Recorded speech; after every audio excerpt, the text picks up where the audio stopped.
Hey, what's up guys? I know this is a lot different than what I normally do, but I feel like it's an important video for a lot of people to know because I know a lot of you guys are trying to play sports in college. For me, it's basketball. For anybody else, it could be whatever. For the most part, basketball is what I know. That's what I have my experience in. And yeah, I'm going to tell you how I got my first college offer and what you could do to get yourself the most exposure possible. To begin with, do not get discouraged at all. If you know you're not getting attention, you might be too young. If you are younger than a junior, it's illegal for NCAA colleges to actually send you an offer. So keep that in mind a little bit. Don't get discouraged if you are below a junior. Even if you're not a senior yet, a lot of schools don't like to get involved. They like to be fresh in your mind when you're making a decision. You might not even have yourself in the best situation to be recruited. A lot of the times athletes look to their high school to put them out there, and most high schools just really aren't that good at exposing their players. Some high school coaches don't even have experiences dealing with college coaches as far as sending their guys to the next level. Or you might not simply look the part. Sometimes people, especially in basketball, just don't look like basketball players, so they go under the radar. I'm not saying you have to change how you look, but keep that in mind if you feel as if you are too underrated or you're completely underexposed. Another thing, do not expect to go D1. I know a bunch of people, when they think scholarship, they automatically think the NCAA tournament. They automatically think of UCLA, USC, all these big name Division I schools. And for the most part, that's not really realistic. Unless you're a complete superstar, you can't really expect to go D1. And if you are a complete superstar, I don't know why you're watching this video. Another thing, do not expect a full ride. Colleges only have a limited amount of money, and unless it's a big name Division I school, they probably won't have enough money to put up. Some of these colleges will cost up to $60,000 a year to go, and these colleges do not have that amount of money to offer their athletes. So along with that, I want you to eliminate all your preconceptions of a scholarship. Don't feel like college coaches will be just chasing after you. Don't feel like your mailbox will be full of letters from all of the top schools. Take what you get and be grateful. Be grateful for any opportunities that you have, and you'll find that you will not be discouraged when you are choosing your college. The best time to get recruited? Well, to be honest, you can be recruited at any time. Even if you're a freshman in high school, a college might be able to come up to you and say, hey, we're interested, we're going to keep watching you. You're not allowed to get an offer before your junior year, so don't really expect much that way. I was recruited until after my senior year. I still have not signed, I just graduated, but I have several offers that I am highly considering from schools as high as Division II. Going into the recruiting process, I knew I was not necessarily a Division I player. Although I have the size for my position, I'm a 6'8" small forward, I'm really not athletically gifted in the ways that some of these other players are. I had to teach myself a lot of my athleticism, and I had to teach myself a lot of my speed, quickness, things like that. So I believe I do have more time until I can develop into a Division I player, but it's important to keep your mindset realistic. As I said before, you can get attention as a junior or under, but you cannot get a scholarship offer until your junior year. With that being said, you can sign all the way up until the end of your senior summer, for basketball at least. This video is based on my experience with basketball. It doesn't really apply to other sports. It might, but this is just the general idea. I feel like you could use it for any sport. Next, you want to surround yourself with the right people. I didn't get very many looks because I went to a brand new high school that nobody knew about, and I had to go out and play in showcases. I had to go show my abilities to the rest of the world because otherwise people wouldn't have seen me play.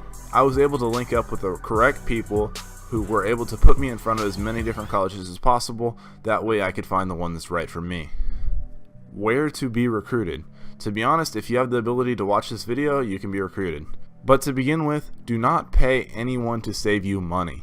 Prep schools are not for everybody because they can be very expensive, and some prep schools are not necessarily what they portray themselves to be. My biggest advice, however, is to attend as many showcases and events as possible. When I was a junior in high school, I only attended 2 events, and I really didn't get very many looks because I went to very large scale events. I went to a John Lucas camp, and I went to a Nike showcase, I believe. I think that's what it was. But don't worry about the top showcases. You need to find smaller events for, say, local all-star games, things like that, without Division I coaches and Division I players, because that will give you an opportunity to show your true skill instead of all of the focus being drawn toward the top players in the nation. Another important point is you need to build a presence online. If you have a presence online, it really doesn't matter what showcases and events you get to, because people will still be able to find you and coaches will still be able to recruit you. How do you build an online presence, you might ask? Huddle is a great tool, but only the premium version. If you're not going to pay for Huddle, it really doesn't do you much good because that's just to share game film. And a lot of coaches, to be honest, don't just sit on Huddle all day just watching film. NCSA, however, is great because it helps you reach a larger amount of out of the area schools. For me, it helped me reach schools out of the state of California, which otherwise would have never possibly seen me. NCSA is actually what brought me to have my first scholarship offer, but I'm going to get into that in a minute. Something really important is if you can't use Huddle to share your game film, YouTube is great to share game film quickly to large amounts of recipients. And the best part, it's free. Once again, you do not need to pay someone to save you money. What kind of scholarships are available? Again, do not expect full rides. NAIA schools are often great options. A lot of people have their minds so set on NCAA Division I, Division II that they completely overlook the smaller, more local schools that will be able to offer money to large amounts of people. But if you live in California, I'm not 100% sure what it's like in other states.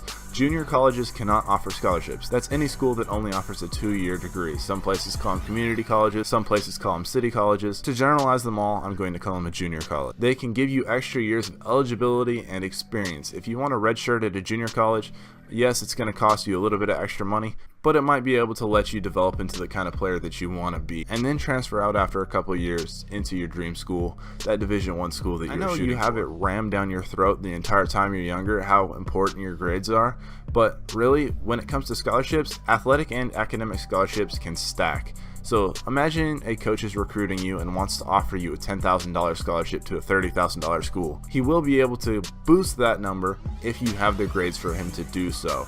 So keep that in mind when you're looking to save the most money possible. Through personal experience, this last point it sounds a little bit weird, but trust me, do not accept money under the table. If a college is looking to send you money or claims that they're going to send you money, don't do it. Just don't. Don't accept scholarships to a school that should not be allowed to offer scholarships. If they're in a freelance league or anything like that and they're claiming to offer an NCAA scholarship, they can't. So do not accept that money because it can get you in trouble and it can get you banned from transferring into another school in the future or even participating in any college athletics period. My last point is you need to be realistic. We all know our true potential. Don't expect coaches to chase after you and be proactive in your recruitment. Now on to my story. If you need to see what it's like to watch me playing, I'm throwing this clip right here.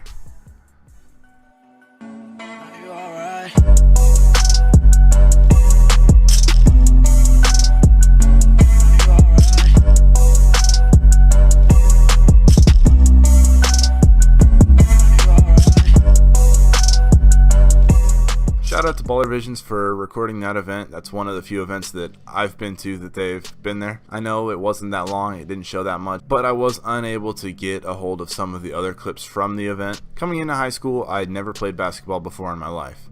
I had no idea what it was like. I was a baseball player at heart. Being like 6'5" at the time, you kind of get thrown into it. Over time, I learned to enjoy basketball more than I did baseball, eventually quitting baseball to play basketball. After my sophomore season, I realized that college might be an opportunity for me, even though I was not very good at the time. I decided that I was going to try and promote myself the most possible because I went to a brand new school that wasn't really able to offer me the different looks that a more developed program could have. So I began building my profile online. I began uploading game film of me to YouTube, and eventually that put me in contact with a few different coaches. At the beginning of my junior year, I received my first scholarship offer to an out-of-state college that to me was, although that was a big deal, it wasn't very realistic. It would have cost me almost $75,000 a year to attend the school, and they were only able to put up $15,000. And at that point, I had not developed into nearly the kind of player that I am now. I had no jump shot, and now that's just about all I do.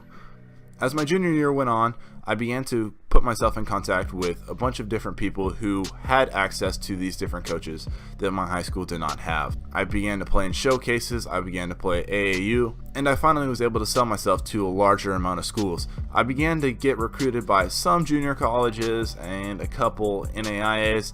Until my senior year, I still had not developed into the kind of player that I knew I could be. In my senior year, I severely underachieved in my high school season. If any coach would have came to my game, they would have probably left. Honestly, I was not playing the role that I felt like I should have, and I felt kind of disappointed. I felt like giving up because I hadn't received offers to schools that I really felt like were right for me, and I felt like college basketball was just some sort of unreachable dream at this point. After the basketball season was over, I began to play in a few more showcases. One of my friends was able to convince me to attend one, put me in contact with one of the coaches that I know now. This coach, although he shall remain nameless, has put me in contact with over 30 different colleges. He's exposed me to Division II colleges, and he's even put me in contact with a few Division I schools. I know I'm capable of playing at a mid-major Division II school. I know I'd have a really reduced role on a Division I squad. So I'm trying to stay realistic. I'm trying to shoot for a Division II scholarship, and right now I have several. At this point in time, I've picked up over 30 offers, and I'm still exploring my options right now. Who knows what I'll pick? But yeah, if you guys are interested in playing in college, just keep these things in mind. Just remember, you always need to be realistic with yourself. If you know deep down that you're not good enough to play at the next level, only you are the one who's able to judge that. Other people can't tell you that you're not good enough because they don't know the kind of work that you can put in. Do not expect yourself to go Division I. Not everybody's bound for UCLA. And remember, online profiles are a huge deal in modern recruiting. Coaches will always look online, not only just to discover players, but they will use the internet to follow up on players that they've already discovered and they've already spoken with. Remember to always be professional with coaches, and yeah, that about brings me to the end of this video. If you guys like this, hit the like button. If you didn't, just comment down below, tell me why. I know this is a little bit different than what I normally do, but I'm trying to branch out because I feel like this is a video that's important to be made. Comment down below what you guys want to see from me next, and yeah guys, thanks for watching. See you.